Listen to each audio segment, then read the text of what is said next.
এটা আমরা মিত্রে আছে। তখন আমি কোয়া শুরু করা, আপনারা দেখবেন নামও কই আমি করবেন এই আইটি আছে। কয় দল? আরে মনোযোগ নাই রে। কয় দল? 3 দল মানুষ। ইসলামে প্রচন্ড গরম না, আমি বুঝতে পারছি। আমি কম সময়ে ছেড়ে দেবো ইনশাল্লাহ। এই যে 8 নম্বর যাত্রী বস, যখন লাল কাটতে হয় যেন কার ভাইবা ঘটনা কি দেখতে আছে বয়া দাও, ফাউল করো না। কয় দল না? কয় দল? 3 দল মানুষ নবীজির বিরোধিতা করছে। 1 নম্বরে হলো যারা তখন ক্ষমতায় ছিল। তখন যারা ক্ষমতায় ছিল তাদের নেতা ছিল আবু জাহেল। কি নাম? কি নাম? আবু জাহেল কেন বিরোধিতা করলো? খুব খেয়াল করে সিহন কথা কইলে বুঝবেন। বুঝানোর ভিতরে আমি মশলা খারাপটা ভালোই। অনেকে কইতে কয় হুজুর আপনার ওয়াজ যে তারা না বুঝে তার আর ওয়াজ ভিন্ন লাভ নাই। আমি যেন কোনা কাঞ্চি মেরে গেল যে যেই রকম খাইতে পারে সেই রকম উঠতেছে কেন? কিছে? চুপ করে একটু কথা শোনো। আমি এই খাউন্ডানটা যে খানা দিতাম পারি, মনে করেন দুধের বাচ্চা, তো তার ভাত দেওয়ান যেত না, তার ফিডার উপরে দুধ দেওয়ান লাগতো। সে কোনো মতে দুধ ছড়াইয়া মাত্র কিছু কিছু খাইতে পারে। তারে হলো রাষ্ট্রীয় ক্ষমতা, রাজা বাদশা যারা থাকে তারা 1 নম্বর ইসলামের বিরোধিতা করে। কখনো করে, আগেও করছে, সামনের দিনও করবে। ঠিক কিনা কর? কারণ যারা ক্ষমতায় যায় তার কাছে ইসলামের চাইতে ক্ষমতা বড়। ঠিক কিনা বলো? কাম লাগলে ইসলাম দাঁড়াত লাগুক, তারা ক্ষমতায় থাকলে সারে। যারা ইসলামরে সাইড কইরা ক্ষমতায় থাকতে চায়, ইতিহাস প্রমাণ করেছে রান্না করে গরম ভাতও খাইয়া যাইতে পারে না। এই হচ্ছে বাস্তবতা। এটা ইতিহাস না, ওকে রিসেন্টলি, মানে কয়দিন আগে আর কি। তাইলে বুঝা গেল আপনি ইসলামের লগে দ্বন্দ্ব করে থেকে লাগবেন আল্লাহর মায়ের দুনিয়ার। ঠিক কিনা কর? আল্লাহ যেন হেফাজত করে, সবাই করা আমি। তো নবীজি যখন দিনের দাওয়াত দেয়, আমরা এই যেমন বাংলাদেশের প্রধানমন্ত্রী, তখনকার প্রধানমন্ত্রী হলেন মনে করেন আবু জাহেল। তো আবু জাহেলের চিন্তা করলো, খুব খেয়াল করেন কি কথা তাই বলছি আমরা। আবু জাহেল চিন্তা করলো মোহাম্মদের যে কয় লা ইলাহা লা ইলাহা না বাহিদ, আমি কয় লা ইলাহা ছুটে করা লা ইলাহা, এই কথা মানি। এই কথা মানি। আপনারা বললেন বুঝছেন না, আমি আগে বুঝতাম না, মাদ্রাসা করণের আগে ওখানে না বুঝি অর্থ কিটা। লা ইলাহা মানে কোন ইলাহা, খেয়াল করে, লা ইলাহা কোন ইলাহা নাই। ইলাহ কারে কয়? কোনো মাহবুদ নাই, কোনো মাসুদ নাই, কোনো মাউজুদ নাই, কোনো মাকসুদ নাই, কোনো রিজিক দাতা নাই, কোনো হায়াত দাতা নাই, কোনো মৌত দাতা নাই। নাই বলতে কিচ্ছু নাই। সুবহানাল্লাহ বলেন না? এটা হলো লা ইলাহা। এবার ইল্লাল্লাহ কিটা? হ্যাঁ আছে, একজন, তিনি কে? এখন এই কথাটা যদি হয় তাহলে আইনদাতা নাই, বিধানদাতা নাই, রিজিক দাতা নাই, মৌত দাতা নাই, তাহলে আবু জাহেলের আইনে মক্কা চলে।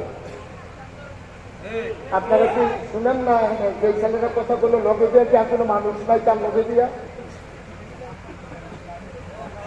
এখন যখন বললো লা ইলাহা, কোন ইলাহা নাই, অর্থাৎ কোন আইনদাতা নাই, কারো কোনো আইন নাই। ইনিল হুকমু ইল্লা লিল্লাহ, আইন চলবে শুধু কার?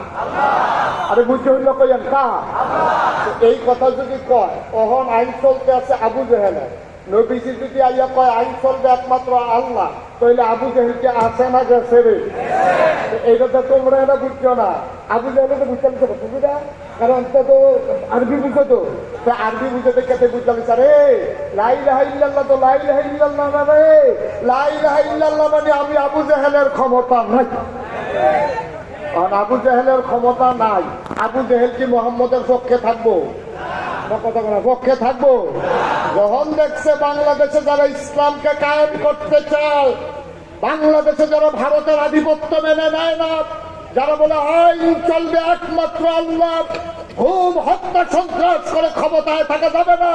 ওই ইসলামী মানুষগুলো আলেম ওলামাগুলো যখন ওই তাদের বিরুদ্ধে দাঁড়িয়ে গেল, তারা চিন্তা করলো ক্ষমতার বিরুদ্ধে একমাত্র শক্তি হলো আলেম ওলামা, সুতরাং আলেম ওলামাকে থামিয়ে দাও। ঠিক কিনা বলো? এই জন্য আমরা দেখেছি ওই 13ই শাপলা চত্বরের ঘটনা ঘটেছে। এই বাংলাদেশে সন্ত্রাসী, লুটতরাজকারী, জানাকারী, ডাকাত, চুর, বদমাইশ যারা রডের বদলে ব্রিজ বাস দেয়, কন্ট্রাক্টারির নামে আঙ্গুল ফুল্লা কলা গাছ হয়, নির্বাচনের আগে গাছ ধরে গেড়ি দেয়, 5 করোনের পরে তারে কাটলে পুরোটা গেলাম খাওয়ান দেবো। ঠিক নেই? এই মানুষটি যখন দেখলো, আরে এই হুজুরিটা ইমাম দিনে খায়, তারপরে গিয়া কি কয় জানাজার কাফনের কাপড় উপরলে বউয়ের লেগে ব্লাউজ বানাইলাম, তারপরে গিয়া এই মুদ্রাকে গোসল করাইয়া সাবানটা হুজুরে দিয়া দেয়। আর এই হুজুরটা দিয়ে আমরা উপরে দিয়া কথা কয়। যখন দেখছে যে ওলামায়ে কেরাম এই দেশে স্বাধীনভাবে রাষ্ট্র ক্ষমতা পরিচালনা করতে গেলে ওলামায়ে কেরামদেরকে নামাইতে হবে, তখন এই বাংলাদেশের রাষ্ট্রীয় ক্ষমতায় মসনদে যারা আসীন আছে, সন্ত্রাসী, ডাকাত, চোর, বদমাইশ, শার্টের বোতাম খুলে বাজারে হাঁটে, তাদেরকে পুলিশ দেখে না, অথচ বাংলাদেশের জেলখানাগুলো আমার আলেম ওলামা দিয়ে ভরে গেছে। ঠিক কিনা বলো? আমরা সেই দিন বলেছিলাম, আমরা বিশ্বাস করি দিন মানতে গেলে মামলা হবে, হামলা হবে, জেল জুলুম নির্যাতন হবে, কেউ যদি জীবন দেওয়া যাবে, ইমান দেওয়া যাবে না। বৎসরমপুরের মানুষ রাজ্যে চুকি না তুলে দেখা।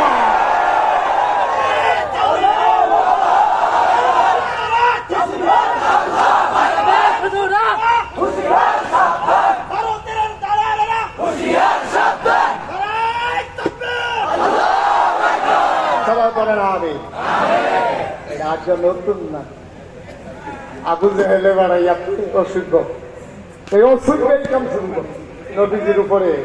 নবীজি বইয়া রয়েছে, কথা মনে আছে কয় দল না? আবু জেহেল ক্ষমতায়, তখন দেখছে যে নবীজি যখন আসল মাদার, তখন কয় মেঘালয় ভালোই। তখন নবীজি বসে রয়েছে কাবাগর, কথা মনে আছে কাবাগরে হেলান দিয়া নবীজি বইয়া রয়েছে। আবু জেহেলে আসতি কইরা টিপা টিপা টিপা টিপা টিপা টিপা তা আইসে নবীজির কাছে, আইয়া দেখে সাইডে বুঝা কোনো মানুষজন নাই, না দেখতে সাইড ওখানে চাইয়া যখন দেখছে যে কোনো মানুষজন নাই, নবীজির কাছে আইয়া সেরা কি আসনি বালা কই আসে, নবীজি তো সরল বিশ্বাসে বইয়া রয়েছে। হাতে গায়ের চাদরটা খুললা নবীজির গলার দিকে একটা ফেস দিয়া নবীজির ফাঁসি খাওয়াইয়া, নবীর চোখগুলা মনে হয় বেরো হয়ে যাবে, গালগুলো হয়ে গেছে লাল। নবীজি কানতে কানতে এরকম কোনো মতো সুইটা তারপরে বাইতেছে, বাইতেইয়া কান্নাকাটি শুরু করছে, বাইতেইয়া কানতে আছে। নবীজি চুপ করে বসে আছে, কেউ তার কোনো কথা কয় না। এর ভিতরে নবীর চাচা ছিল আমির হামজা, সব ভালো লাগবে না? নবীর আমির হামজা, নবীর চাচা, এবার আবার শিকারিওয়ালা আছে, হরিণ শিকার করতো, তারপরে রাজহাঁস শিকার করতো। এবার এই কাবাগরের কাছে দায়িত্ব রয়েছে পরে এক ভিক্ষুক মহিলা, এক কাজের মহিলা দেখতেছে আমির হামজারের সামনে দিয়ে দাঁড়াইছে, দাঁড়াই কয় মোহাম্মদ তোমার প্রিয়, তা আমার বাতিজা। কই কি আর তোমার বাতিজা, তোমরা রক্তের কোনো টান আছে? কেমনে সেটুল খেলেছে ভালো আর কি কাজে কি কর, আমার বাতিজা একটা ফুলের তোহা দিয়া মগ কাইতে থাকবো।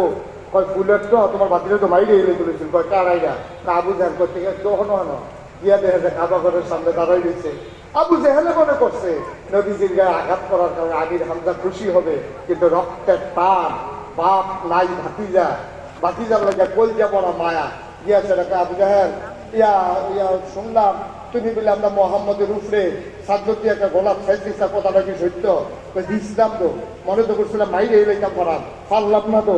এই কথা কইয়া সেরা যখন নবীজি এই কথা যখন বলছে, ওনার পিঠের ভিতরে ছিল তীর ধনুক, ধনুকটারে টান দিয়া বার কইরা একটা ফিটা দিছে, ফিটানোর লগে সেলেক্ট কইরা রক্ত ছুটিয়া এতে উঠতে দিছে দৌড়। সুবহানাল্লাহ কনা দি দূরে কনা দি সুবহানাল্লাহ।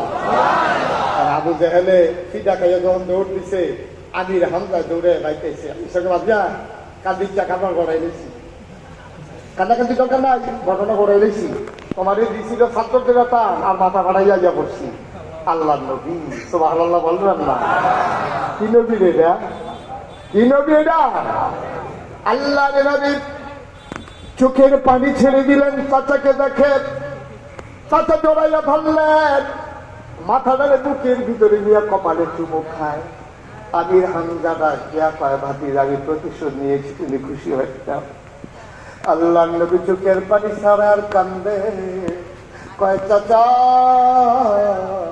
আপনার এই প্রতিশোধে আমি খুশি হইতে পারি নাই। আপনি কার মাথা ফাটাইছেন এটা আমার দেখার বিষয় না। কার মাথা ফাটলো কার মাথা গেল এটা আমার কিছু আসে যায় না।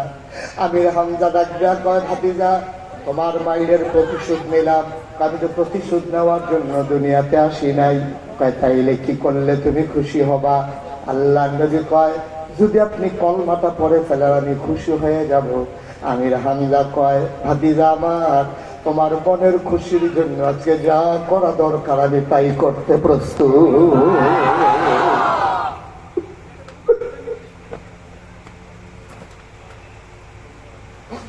মোহাম্মদ